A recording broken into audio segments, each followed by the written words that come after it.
సర్వశివాధిపతి, సర్వోన్నతుడా, సర్వశక్తిమంతుడా, సర్వాధికారం కలిగినటువంటి దేవ, ఆకాశమును నీ సింహాసనముగా, భూమిని పాదపీఠముగా మలుచుకున్నటువంటి దేవ, వందనాలు,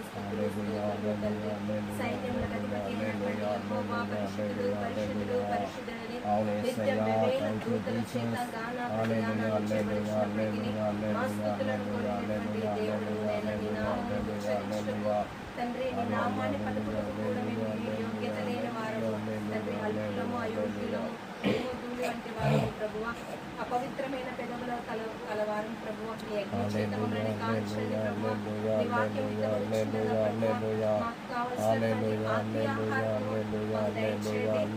దైవజనుని ద్వారా మాతో మాట్లాడండి. ఆయనలో ఉన్నటువంటి గట్టి గనులను తండ్రి, నీ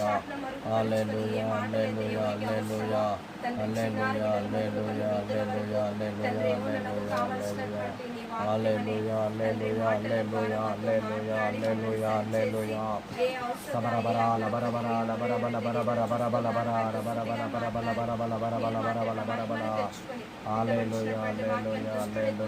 ఏ మాటలైతే యోగ్యంగా తండ్రి, చిన్నారులు తండ్రి, నాకు కావలసినటువంటి నీ వాక్యమని తండ్రి మాటల ద్వారా మాతో మాట్లాడి ఏ amen amen amen. Praise the lord, praise the lord, praise the lord.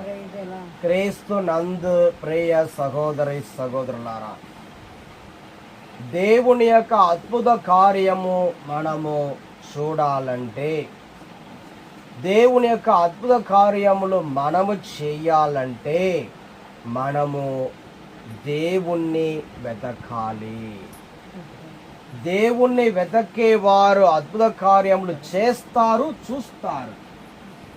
దేవుణ్ణి ప్రసన్నతను వెతకేవారు సంతోషంగా ఉంటారు, ఇతరులను సంతోషపరుస్తారు. దేవుని యొక్క నామమును పలుకుతూ ఉన్నవారు సమాధానంగా ఉంటారు, ఇతరులకు సమాధానం ఇవ్వగలుగుతారు. దేవుణ్ణి వెతకేవారు ఎప్పుడు కూడా ఆశీర్వాదంగా ఉంటారు, ఇతరులకి కూడా ఆశీర్వాదకరంగా జీవిస్తారు. దేవుని పట్టుకొని జీవించినట్లయితే వారి జీవితం ఎప్పుడు కూడా కలకలలాడుతుంది. హల్లెలూయా, హల్లెలూయా, హల్లెలూయా. ప్రతిరోజు మనము దేవుణ్ణి వెదకుచున్నామా? ప్రతి క్షణం దేవుణ్ణి పట్టుకొని జీవిస్తున్నామా?